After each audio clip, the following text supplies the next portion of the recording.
नमस्कार, मैं हूं चमन प्रकाश केयर और आप देख रहे हैं सीपीवाइज 24। पर्यावरण को संरक्षण करने के लिए, मिट्टी कटाव को रोकने के लिए शासन ने जो योजना तैयार की है कि नदी तट के किनारे जो खाली जमीन बचे हुए हैं उस पर वृक्षारोपण किया जाना चाहिए। मैं इस वक्त मौजूद हूं नगर पंचायत समोदा के हरदीडी में और मैं आपको ही दिखाना चाहूँगा ये बड़े पैमाने पर यहाँ पर वृक्षारोपण वन विभाग के द्वारा किया गया है, जिसके काफ़ी ज़्यादा अभी इतने गर्मी होने के बावजूद और इतने ज़्यादा तापमान होने के बावजूद भी यहाँ पे किस तरह से हरा भरा रखने का कार्य यहाँ पे किया गया है। बड़े पैमाने पर यहाँ पे कई एकड़ में यहाँ पे वृक्षारोपण की गई है और कई अलग अलग प्रजाति के पौधे का यहाँ पे रोपण किया गया है। आप फलदार वृक्ष के साथ में छायादार वृक्ष का भी रोपण किया गया है और कई ऐसे जो प्रजाति के पौधे हैं, जो आयुर्वेदिक पौधे हैं, जो फलदार पौधे हैं, उसका भी यहाँ पे वृक्षारोपण किया गया है। और अभी भी करीब 47 डिग्री टेम्परेचर होने के बावजूद भी यहाँ पे काफ़ी ज़्यादा हरा भरा रखने का कार्य किया गया है और काफ़ी इसका रखरखाव की भी ध्यान रखा गया है। पानी की भी सिंचाई की जा रही है और वृक्षों की देखरेख के लिए यहाँ पे बड़े पैमाने पर कर्मचारियों को भी तैनात किया गया है। यहाँ पे जो वन विभाग के अमला भी है वो अपने जो प्लांटेशन है उसका भी बीच बीच में आकर के निरीक्षण करते हैं। उनके द्वारा भी यहाँ पे निरीक्षण करने का कार्य किया जा रहा है और जो भी समझाइश है उसको भी यहाँ के जो कर्मचारी है उसको दी जा रही है। उसको भी सलाह दिया जा रहा है कि पौधों का किस तरह से संरक्षण किया जा सकते हैं और पौधे की जो आसपास घास उगाते हैं उसको भी किस तरह से देखरेख किया जाने है, उसको भी सुझाव इनके द्वारा दिया जा रहा है। तो मेरे साथ यहाँ के जो डिप्टी रेंजर एस.के. सावंत जी हैं, उनसे बात करते हैं। जी बताइए कि आपके द्वारा जो पौधारोपण यहाँ पे किया गया है विभाग के द्वारा, उसको भी संरक्षित संवर्धन करने का काम किया जा रहा है, किस तरह से बाकी जो कर्मचारी हैं उनको निर्देश दिया जा रहा है? ये रायपुर वन मंडल के द्वारा पिछले वर्ष रोपित तेज़ी से बढ़ने वाले वृक्षारोपण में हम लोग खड़े हैं, जिसमें आपके शिशु, सीताफल, आंवला, अन्य मिश्रित प्रजाति के पौधे लगाए गए हैं। आप अभी देख रहे होंगे इतने गर्मी होने के बावजूद भी हमारे कर्मचारी जो मेहनत कर रहे हैं सिंचाई का कार्य, जिसकी वजह से पूरे प्लांटेशन हरा भरा है। दूसरा, ये नदी से लगा हुआ क्षेत्र है, इसका ये बेनिफिट है कि देखिए नदी तट जो कटाव हो रहा है वो इसमें बचाव मिलेगा हमको।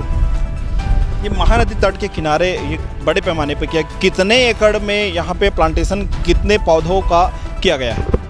ये लगभग 50 एकड़ में हमारे 22,000 पौधे रोपित किए गए हैं। अभी जो गुदगुदा में भी आप देखे होंगे, गुदगुदा भाग 1-2 लगभग 25,000 पौधे वहाँ भी रोपित किए गए हैं।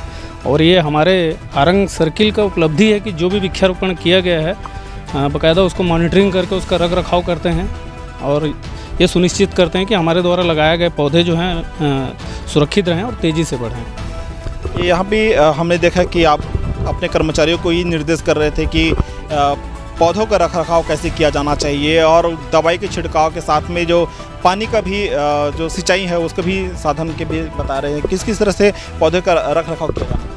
पौधे का अभी देखिए गर्मी में जो है पानी सिंचाई की व्यवस्था और ज़रूरत के हिसाब से इसमें जो भी कीटनाशक वगैरह छिड़काव करना है वो सारे हम बता रहे हैं। दूसरा, मेरे परिवृत्त में मेरे साथी सहयोगी लोग हैं, वो भी बिल्कुल मेरी तरह जुझारू हैं, जो विभाग के लिए समर्पित हैं और सारे लोग हम लोग ऐसी यूनिटी बना के पूरे सर्किल में हरियाली लाने का काम कर रहे हैं। कई जगह ऐसे देखने को मिलता है कि लकड़ी की कटाई भी कई जगह अवैध रूप से की जाती है, उसके भी आप लोग किस तरह से क्या कार्रवाई करते हैं? हमारे संज्ञान में जो भी चीज़ें आता है बिल्कुल उसमें तत्काल विभाग की तरफ से जो भी नियम है नियमानुसार उसमें कार्रवाई किया जाता है और उसको रोकने का पूरा रोकथाम करने का प्रयास हमारे द्वारा लगातार किया जा रहा है।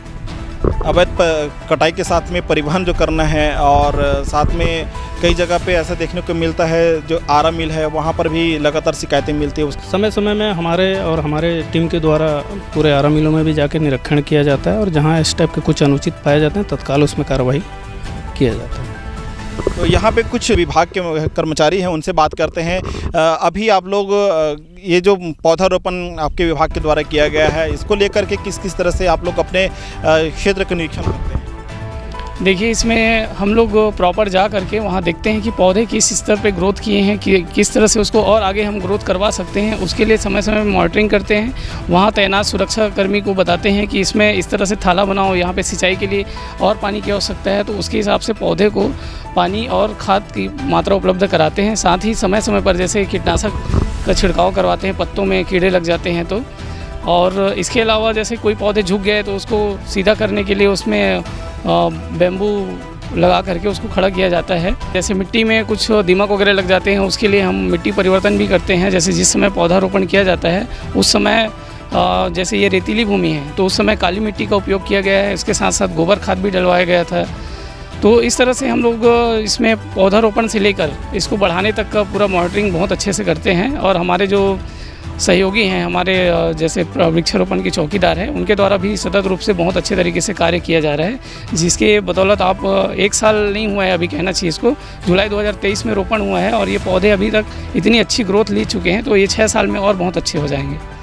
ये विभाग के द्वारा भी कई बार ऐसे देखने को मिलता है, कई जगह वृक्षारोपण तो कर दिया जाता है लेकिन बहुत जगह पर ऐसा देखने को मिलता है कि वहाँ पे पौधे जीवित नहीं होते। इस स्थिति में आपका जो क्षेत्र है काफ़ी ज़्यादा हरा भरा देखने को मिल रहा है, इसको लेकर के अभी कई पंचायतें हैं जिनको हैंडओवर करने के बावजूद भी उनके द्वारा हरे भरा नहीं रखा जाता, उसको लेकर के आप लोग क्या सजेस्ट देना चाहेंगे? रायपुर में अधिकतर जो है राजस्व भूमि हमको वृक्षारोपण के लिए प्रस्ताव प्राप्त होता है और लगभग 5 साल तक उसमें वन विभाग अपने देखरेख में वृक्षारोपण कर उसको बड़ा करके देता है, पंचायत को फिर पुनः वापस किया जाता है। तो हम निवेदन करेंगे कि विभाग जिस स्थिति में आपको देता है आगे उसका रख रखाव जो है पंचायत विभाग के द्वारा भी आगे जारी रखा जाना चाहिए ताकि हरियाली जो है पूरे सब तरफ बचा रहे। ये नदी तट वाले एरिया में जैसे वृक्षारोपण यहाँ किया गया है, इसका उद्देश्य क्या है? चूँकि महानदी के किनारे ये जो गांव बसा हुआ है यहाँ पर आप लोगों ने वृक्षारोपण किए हुए, मुख्य उद्देश्य इसका ये है कि मिट्टी का कटाव रुक सके। आप अभी आते आते देखे होंगे कि किस तेज़ी से जो है मिट्टी का कटाव हो रहा है, रेत खनन के कारण जो है नदी बहुत चौड़ी होती जा रही है। तो इसका बचाव का एक ही तरीका है कि हम वृक्षारोपण करें और मिट्टी का कटाव को रोकें और पर्यावरण को संतुलित बना के रखें। हमारे साथ कुछ लोग और मौजूद हैं, इन लोगों से बात करते हैं। क्या आप लोग जो अपने कर्मचारी ही विभाग के उसको आप लोग निर्देश करते हैं? यहाँ पे चौकीदार जो रहते हैं हम लोग तो खैर समय समय पे आके यहाँ पे पूरा निरीक्षण करते रहते हैं। उनको समझाइश से यही दिया जाता है खासकर गर्मी में कि प्रत्येक पौधे में अच्छे से पानी सिंचाई होता रहे। अगर किसी भी प्रकार की दिक्कत होती है, बीमारी वगैरह या जो भी पौधों में दिखाई देता है तो शुरुआत में ही हमको बताए ताकि उसको सही समय पर रोकथाम किया जा सके, पौधे को किसी भी प्रकार का नुकसान ना हो। यही सब सलाह हम लोग देते हैं उनको और अच्छे से वो करने के लिए कहते हैं। और ये उनका मेहनत का ही परिणाम है कि यहाँ पौधे इतने अच्छे ग्रोथ किए हुए हैं जो आप देख रहे हैं।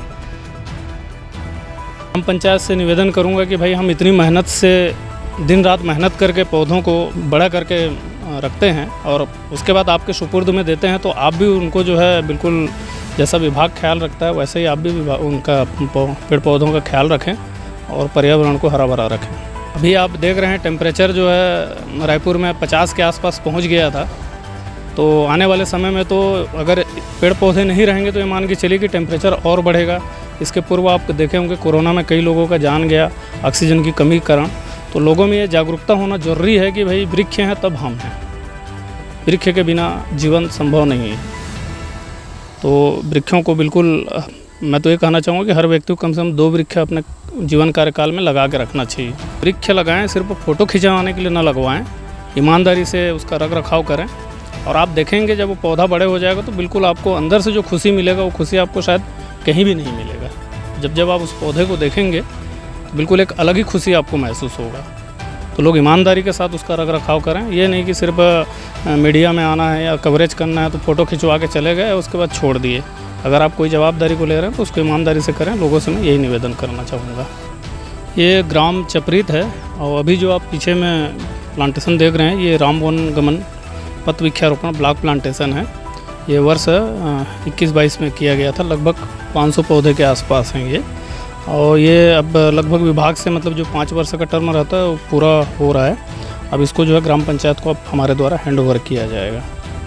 हम लोग भी विभाग से जुड़े हुए हैं तो विभाग का नाम चलता रहे और हम अपने कार्यों को पूरे ईमानदारी के साथ करें। इसी लगन के साथ हम और हमारा पूरा टीम, हमारे कर्मचारी दिन रात लगे रहते हैं वृक्षारोपण के संरक्षण में, और हम चाहते हैं कि इसमें पब्लिक का भी हमको सहयोग मिले ताकि वृक्षारोपण जो है पूरी तरह से सुरक्षित रहे और सफल रहे। पौधों को संरक्षण करने के लिए काफ़ी ज़्यादा यहाँ के जो कर्मचारी उनके द्वारा भी मेहनत किया जाता है और यही नतीजा इसी कारण निकल करके आ रहा है कि अभी इतना गर्मी होने के बावजूद भी करीब 50 डिग्री टेम्परेचर छत्तीसगढ़ में पहली बार इस तरह से इस बार देखने को मिला। और उसको बावजूद भी यहाँ पर आप देख सकते हैं कि कितना हरा भरा बड़े पैमाने जो क्षेत्र है यहाँ पर देखने को मिल रहा है। यही एक कारण है कि विभाग के अधिकारी और जो कर्मचारी सतत निगरानी करते रहते हैं और समय समय पर अपना जो सजेशन है, जो विभाग का सुझाव है, उसको ये देते रहते हैं।